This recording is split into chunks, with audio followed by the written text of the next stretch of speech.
Isa ka din bang gala na nakapagsimula na mag-solo travel? Pwes para sa'yo yung video na to. Pero bago yan, ako nga pala si Ryan, isang entrepreneur at isang solo traveler na pinaglalaban ng pagpapahalaga sa ating kalikasan. Pero bago tayo magsimula, may ikikwento muna ako. Nung nagsimula kasi ako na mag-solo travel, nung time na yun, medyo nagugustuhan ko na talaga. Kumbaga, that time may solo travel ako, may times din na nag-group travel ako. Pero may isang beses sa group travel ko na na-stress ako sa mga kasama ko. Kasi may mga nalilate, may mga reklamador at kung ano-ano pa. Siyempre, alam ko naman na hindi siya naiiwasan. May mga ganung pangyayari talaga. Pero, that time naapektuhan pa talaga ako. So, sa setup na yun, imbis na mag-relax ako, mas lalo pa akong na-stress. Kaya ang ginawa ko nun, mas pinili ko mag-solo at di masyadong nakihalubilo. So, gaano nga ba kadalas mag-solo travel? So, para sa akin, let's say, sa 10 gala mo sa isang taon, 8 doon ang solo, tapos 2 doon is group travel. Kasi para sa akin yung solo travel, iba talaga yung nagagawa niya. Kasi kung ikukumpara mo sa group travel, yung solo travel is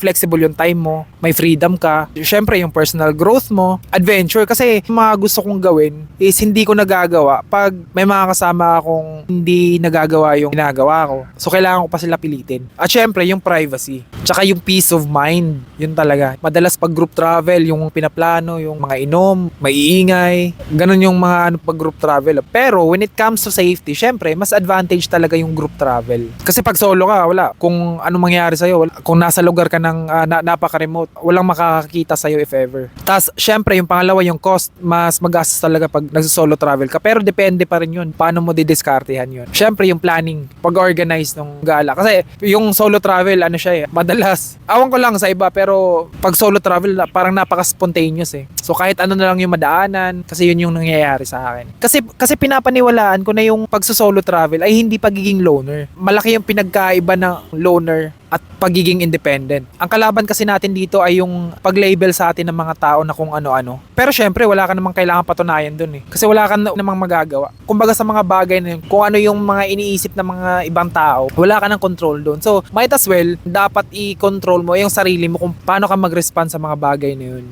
So, yun lang yung control mo. So, ayun, kailangan mo lang gawin yung mga bagay na nagpapasaya sa'yo. So, ayun lang. So para dagdag kaalaman about sa pag-solo travel, pasok ka sa Facebook group ko. Sa ngayon medyo busy pa, hindi ko pa siya naasikaso, pero bibigyan ko ng time yun para maayos yung community natin. So dadating yung point na may mga events tayong gagawin sa loob ng community na yun. So muli, eto si Ryan ng Kalikasan. Keep on growing. I'm out!